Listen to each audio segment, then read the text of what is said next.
Welcome to episode number 3 of this slashed paper journal. So in the first episode, we made the cover. Episode number 2, we decided on all of the materials for our pages. And we left off with the decision to add some lace to go around the cover. And I asked you to help me choose which of these buttons to put on here. So if you missed any of the previous episodes, please see the link for the playlist for this journal linked below in the description box. So thank you so much to all of you who have let me know their choices of the buttons. As expected, opinions vary. I really appreciate all your input. I do take it into consideration. But in the end, I decided now to take this oval one, which some of you have also commented you like. And I think I like it because it's just not your typical button shape. I love the oval shape. It is quite bulky, as I mentioned previously, but it's okay. So we have a decision, yay!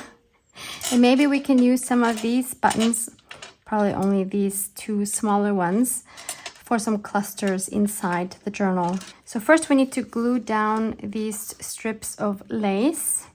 I left this long here because I wasn't sure whether I wanted to make this into a closure or not. I don't think I will, but I just wanted to have the option, so I will leave that for now. I do want this peeking out maybe just a little bit more, and I do want this frayed and tattered a little bit more than it is now. Yeah, that will do. Same with this one. And then I'm just going to glue these down with some tacky glue. By the way, I have my window open just in case you hear any unusual sounds. It is too hot to have the window closed. I don't have air conditioning. So I will just pause if there's anything like I just had now, a helicopter flying above. Sometimes we have planes, unfortunately, as well.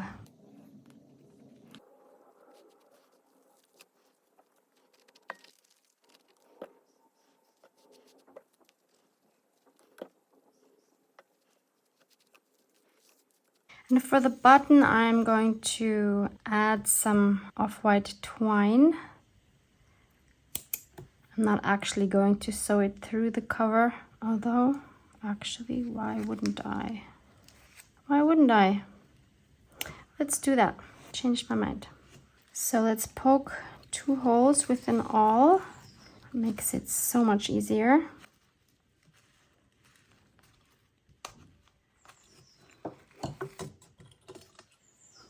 And I want to tie it off in the front, so I'll start from the top. Not so easy when you don't see the hole on the top side here because of the lace.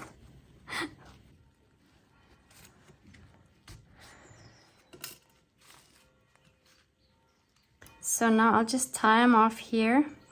Excuse the church bells, please.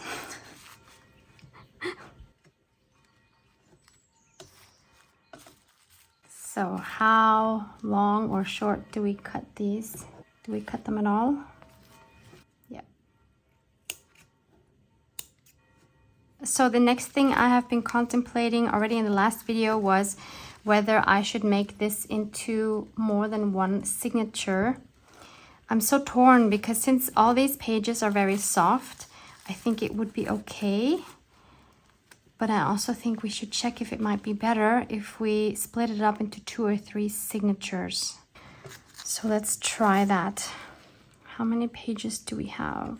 1, 2, 3, 4, 5, 6, 7, 8, 9, 10, 11, 12, 13, 14, 15, 16.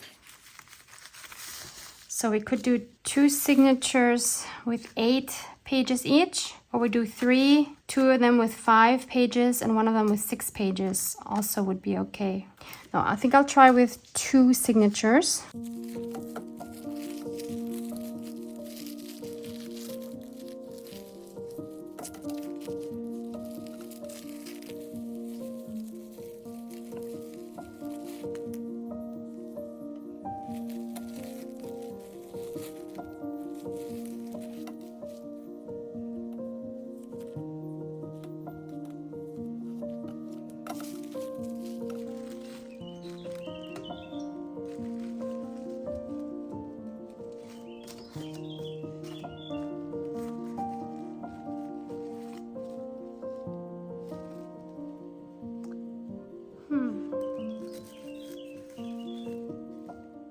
Okay, I'm going to try 3. I'm not convinced with the 2 here. But I see how it lays differently in the journal already.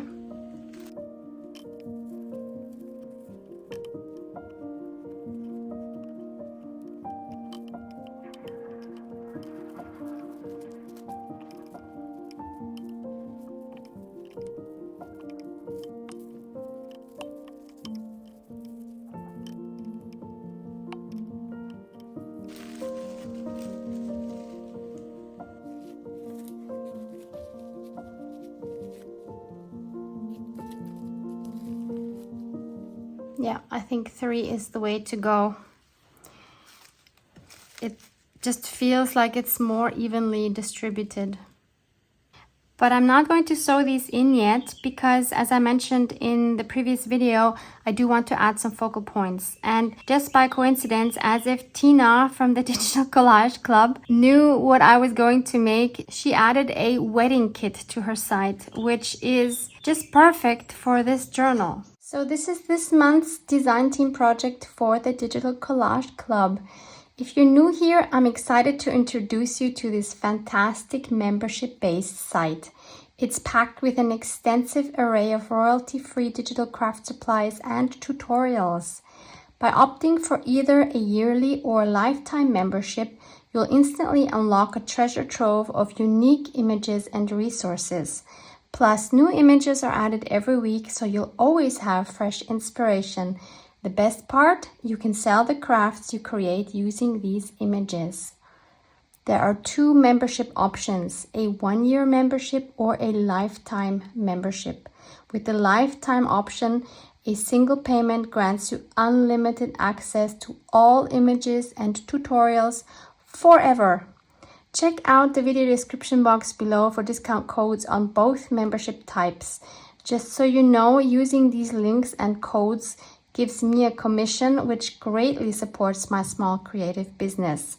I truly appreciate it if you sign up or have already signed up using my link. Thank you for considering the Digital Collage Club and for supporting my creative journey. So first I had printed these images out on matte photo paper, and this is what they look like. I think they work so well with my journal here. But I wanted to add these images in a different way to this journal because I wanted them also to feel light and not just printed on paper. So my first attempt was to print it on this transparent paper that I showed in, I think, the very first video. And my printer kept having paper jams. Maybe vellum would work better, but I believe vellum is a little bit thicker than transparent paper, but I don't have any here, so that's not going to work. So then, what do? You call Louise Heinzel. And she said, why don't you print it on canvas? So I tried that, and I want to show you the results. First, let me show you, this is the canvas I use. I get this from Action, a Dutch chain, but you can also find this on Amazon, not this exact brand, because I believe this is the brand from Action. Is it? Maybe not, I don't know. But on Amazon they have different kinds. And I believe I even saw some that were specifically for printing on. So you need canvas sheets to print on. These are 280 GSM. So they are primed on one side, and on the other side we just have the regular fabric. So on my first attempt, I didn't see that my printer setting on the printer itself had glossy. So this is what happened. So it had, I guess, way too much ink for this primed surface. So that was a fail. Then I decided to, wait, let me leave this here so that you see the comparison. So first of all, check also the color comparison. Look at this. Matte photo paper and canvas. This turned totally greenish gray. Not great. So I'll leave both of these here so we can compare. Then I experimented with different settings on my printer, and I thought, let's try recycled paper, because my printer, and I guess yours won't either, doesn't have a specific canvas setting. So this one is definitely better than this one. Compare these two, for example. but it's still not great.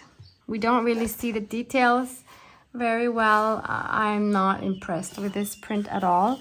And maybe canvas just isn't the right material to print such detailed prints on. Wow, you can see it here with the font. This was the glossy setting, this was the recycled paper setting. And then I decided to try one more. And by the way, for these two prints, I had the paper in my rear paper feeder. So not in the drawers, because my printer has two drawers. I have an Epson ET5850. It's a large Ecotech printer, so it's actually a pretty good printer. But sometimes it is a diva and doesn't like the paper. So these two I printed with the paper in the rear tray. And then this next one, I printed from the drawer because I got paper jams with this one. So it worked from the drawer, and then I tried the thick paper option on my printer. And for some reason, it gives me these stripes. And that has nothing to do with the toner quality because all of my toners are filled. So I don't know why it did that. So none of these actually are going to work. The idea was to then cut or tear around two of these and then fold them in the middle and they could be a page. So that's not going to work. So we need another solution. Maybe you remember one of the comments that I read with your suggestions on what to use for the signatures for the journal. There was one comment saying I should use tea bags, which I still haven't done. So I figured, what if, and I still might use some to make their own page, but in order to print on them, I'd want to adhere them to this regular copy paper using my Liquitex matte gel, and hopefully that won't give us another paper jam. I'm going to use this silicone brush to adhere them, but of course you can use a regular paint brush as well. I'm going to choose paper bags. No, I'm not choosing paper bags.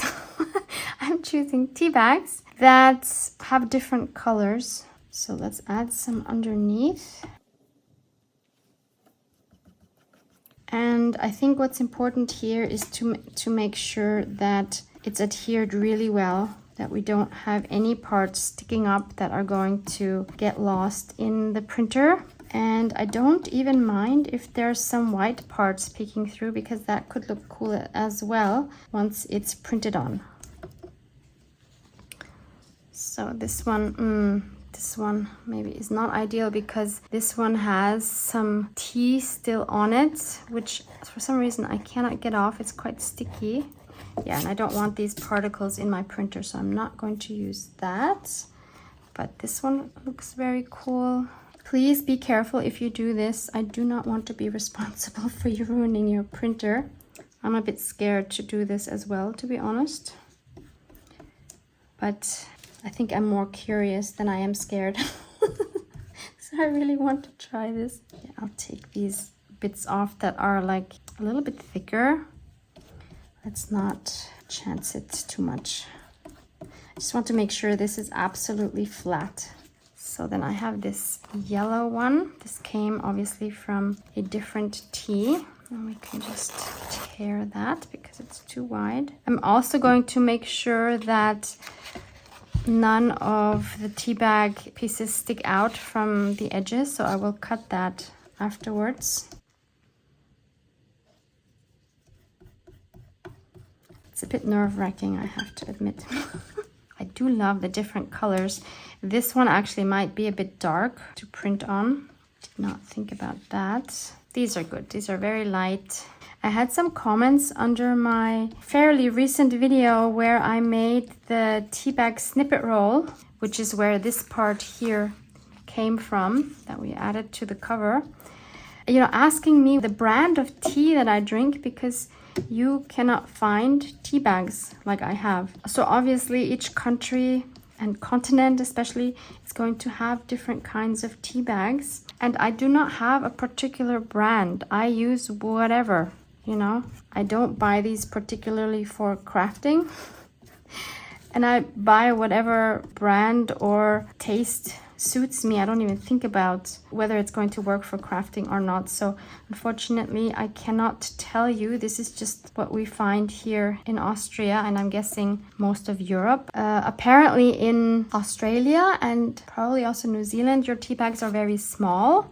So it's very hard for you to get these larger pieces. If that is the case and you want to make a snippet roll, just glue several tea bags overlapping to get a wider tea bag. You know, if your tea bags are this small, then just overlap them and make the strip as big as you need to. Oh, I also did not consider yet what to do with the back sides.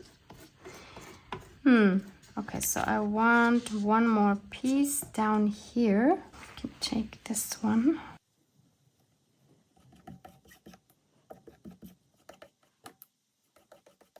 So making sure especially that the edges are really stuck down well. Okay, so I'm going to dry this and clean up this mess. So everything is completely dry. Cannot stress enough how important that is. And now I'm going to cut around my paper and cut off anything that's peeking out.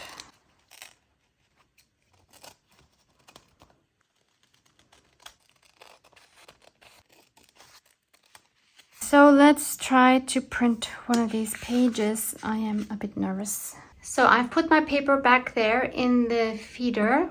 And then here I can define the paper type. At the moment it says thick paper, which is what I tried with the canvas. Let's try, this is always such a hit and miss. What do you choose? Because I never have what I need here in the options. Let's try recycled. No, that didn't work so well. I'm gonna try high quality plain paper. And then I'll hit print from my computer. So this is the result. I'm so happy there was no paper jamming. As you can see, we have some ink around the edges here for some reason. That is still wet, so I want to be careful. I do need to let this dry a little bit more than regular paper because I still see some shiny parts on here. For example, like here. Do we like this? First of all, I chose a different page. This is page 3 because when we look at the original here, this was page 4, the one I tried it previously with. And you see the colors of these two and this one is very different to these here. But with page 3, they're all very evenly colored. So that's why I wanted to try it with this one. I do love that we have different colors of tea bags, and I do love that we have some of this grunge here now going through the photos. So this needs to dry and we need to decide how to continue. Totally irrelevant for the video, but I thought I would share the view from my window since you can probably hear the birds.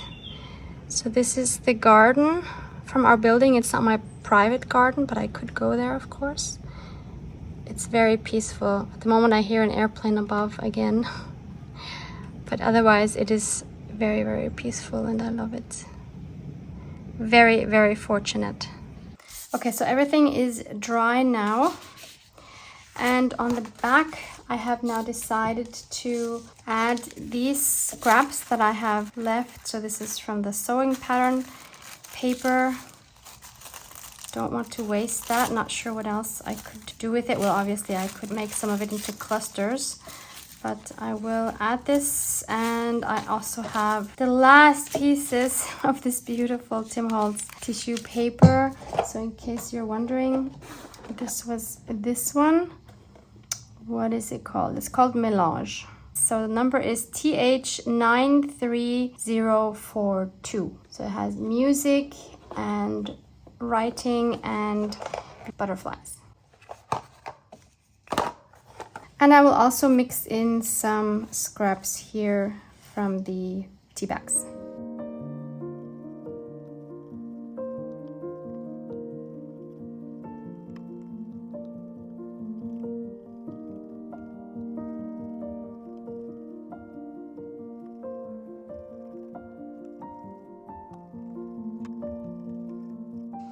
So this is all dry. I've also cut along the edges. Really like how this turned out. I think it's a very fun page, but of course we're going to be tearing this up. I will make 4 small double pages. So I'm going to use this tearing ruler. Mine is by Joy Crafts. I don't think these are available anymore. Haven't seen them anymore. I know they've been sold out for a long time. If you happen to know a source, please kindly put it in the comments, because I know many of you are looking for these tearing rulers. There also are acrylic tearing rulers. You can also make your own. You can find tutorials on YouTube on how to take a regular ruler.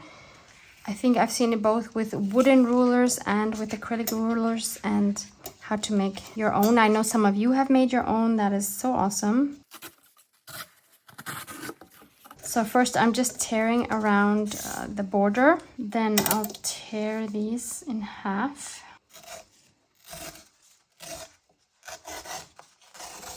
And then I'll tear these in half.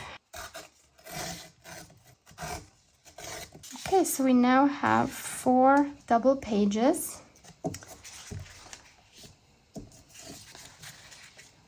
Loving the back sides as well.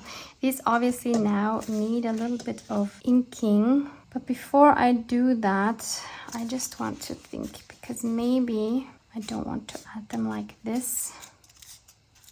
Of course, we do have the option of tearing these apart as well and connecting them, maybe with lace, maybe with fabric, to give them a little bit more room here.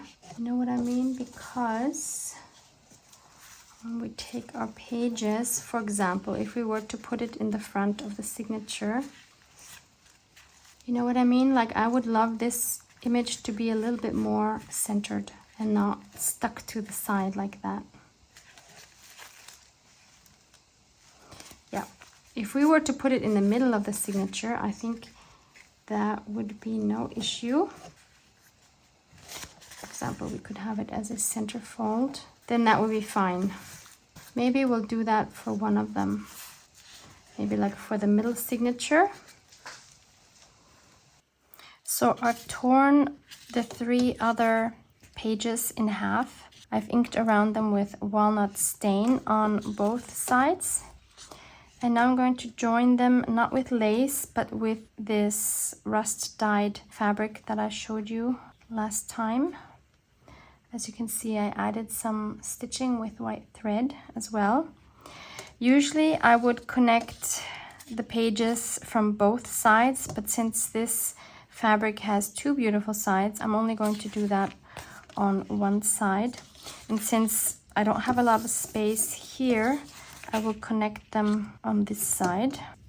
Just going to use my tacky glue here and my silicone brush.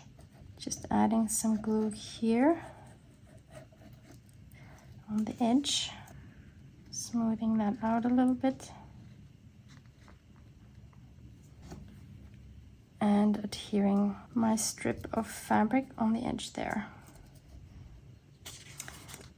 And then repeating the same on the other piece.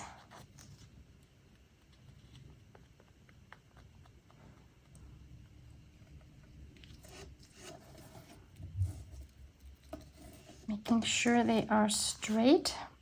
And now we are more flexible with positioning this page. So I will do the exact same thing for these 2.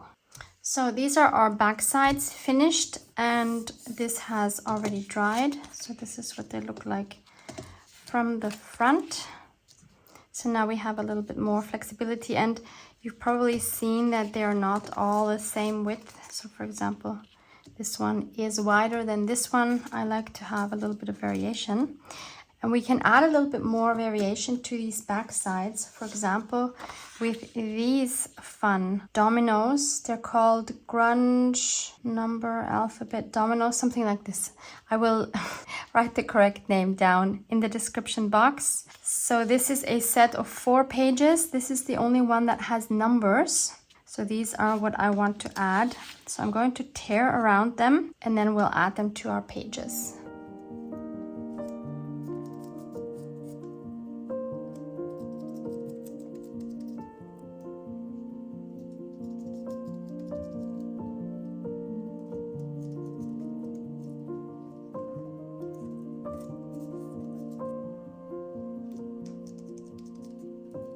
can also add some stamping. For example, these I think might work well. Some of them at least. So this is a set by Tim Holtz and Stampers Anonymous, and it has the name Faded Type CMS 397.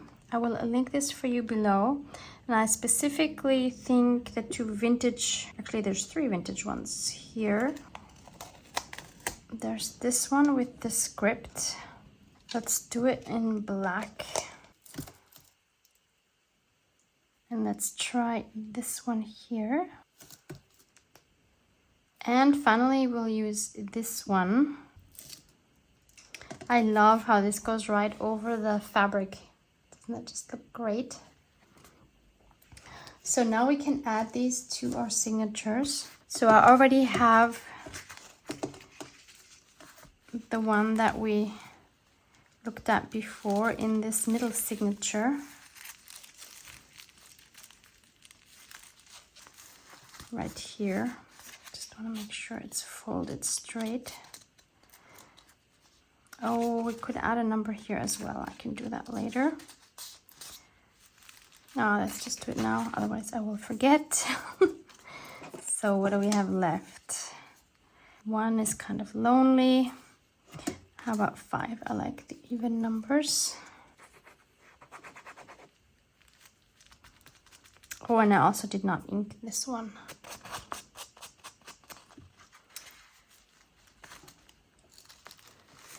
Okay, so that's the middle signature.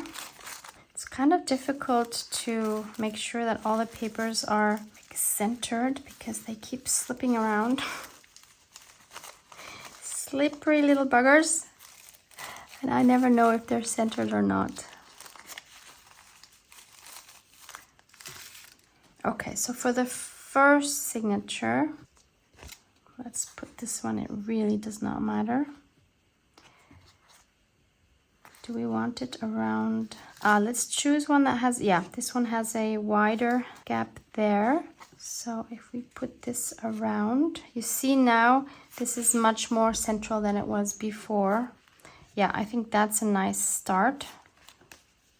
For the middle one, let's put one here. We can put the shorter one. I mean the one that has the shorter fabric in the middle. That will be like in between.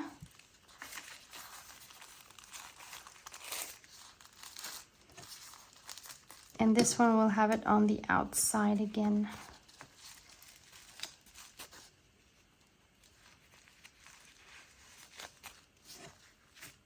Like so. I think we're going to need a little bit wider spine than I had originally planned, which is okay because we have flexible cover. I might also cut some of these down because they seem a little bit wide, but it also might be because they're not folded correctly. So in the next episode, let's make some clusters and maybe we can figure out what to do with some of the other images that I have printed on matte photo paper. Maybe we can use those to make some collages or something. Love you guys. Mwah, mwah.